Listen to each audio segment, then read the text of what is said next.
করতো, উনি উনি ভোলা মানুষ, তাই ওই স্পিকার একটা বাড়ি, সরি হাফিজ সাহেবকে। সরি স্পিকার সাহেব, Thank you. So sorry, sorry বললেই সব সমস্যার সমাধান হয়ে যাবে। So sorry. আমি দীর্ঘদিন গুম ছিলাম, আল্লাহ আমার কিছুটা সময় বাড়িয়ে দিয়েছে। আপনিও আমাকে 5 মিনিট সময় দেন মাননীয় স্পিকার। দেন মাননীয় স্পিকার, 5 মিনিট সময় দেন। হ্যালো গাইস, কেমন আছেন সবাই? আশা করছি প্রত্যেকেই ভালো আছেন। গাইস, নতুন ভিডিওতে আপনাদের সকলকেই স্বাগত জানাচ্ছি। আজকের এই ভিডিওতে আপনারা দেখবেন রাজনৈতিক নেতা নেত্রীদের সংসদ কাঁপানো বেশ কিছু হাস্যকর বক্তব্য। আরেকটি কারেকশন, এখানে আমার নাম শহীদ উদ্দিন চৌধুরী অ্যানি। আচ্ছা, উদ্দিনে রস্বীকার দীর্ঘিকার হবে মাননীয় স্পিকার। আপনার বুদ্ধি ভালো। দীর্ঘইকার। হ্যাঁ, দীর্ঘিকার হবে মাননীয় speaker. What is in a name? গোলাপকে যেই নামেই ডাকা হয় সুগন্ধ তো থাকবেই।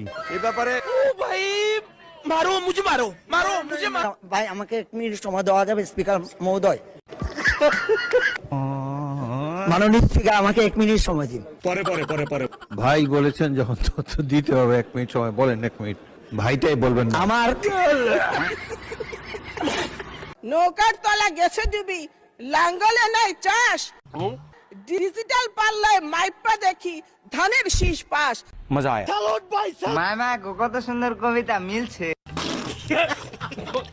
সুতরাং গাইস, আমাদের সাথে আপনিও সোশ্যাল মিডিয়াতে রাতারাতি ভাইরাল হওয়া সংসদের হাস্যকর সব কর্মকাণ্ড একসাথে এক ভিডিওতে দেখে মন খুলে হাসতে চাইলে সম্পূর্ণ ভিডিওটি দেখার বিশেষ অনুরোধ রইল। কেননা ভিডিওর শেষে রয়েছে সংসদের এমপি মন্ত্রীদের এমন সব কর্মকাণ্ড যা দেখলে আপনি ভরপুর বিনোদন পাবেন। বাজেটকে বাইরে অনেকে বলছে চানাচোর মার্কা বাজেট, যা শুনতে ভালো লাগলেও খেলে পেট খারাপ হয়।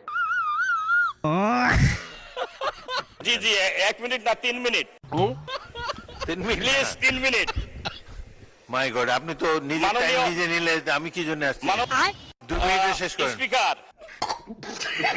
এই সময় কম, শুরু করো। গাইস, ভিডিওর শুরুতেই আমরা দেখব সংসদের সময় বাড়ানো নিয়ে স্পিকারের একটি হাস্যকর বক্তব্য। মাননীয় স্পিকার, এই 2টা মিনিট সময় দেন না।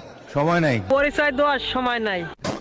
2টা মিনিট। ধন্যবাদ মানুষ। আমি তো বক্তব্যের প্রারম্ভে বলেছি, মুদি দোকানে লেখা থাকে না, বাকি চাহিয়া লজ্জা দিবেন না, সময় চাহিয়া লজ্জা দিবেন না। পরবর্তী বক্তা,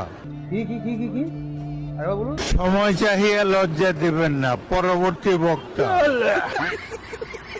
হ্যাঁ গাইস, আপনারা যারা উল্টাপাল্টা জিনিস দেখে সময় অপচয় এবং এমবি খরচ করতেছেন, তারা বরং সংসদের ভিডিওগুলো দেখতে পারেন। আশা করি হতাশ হবেন না।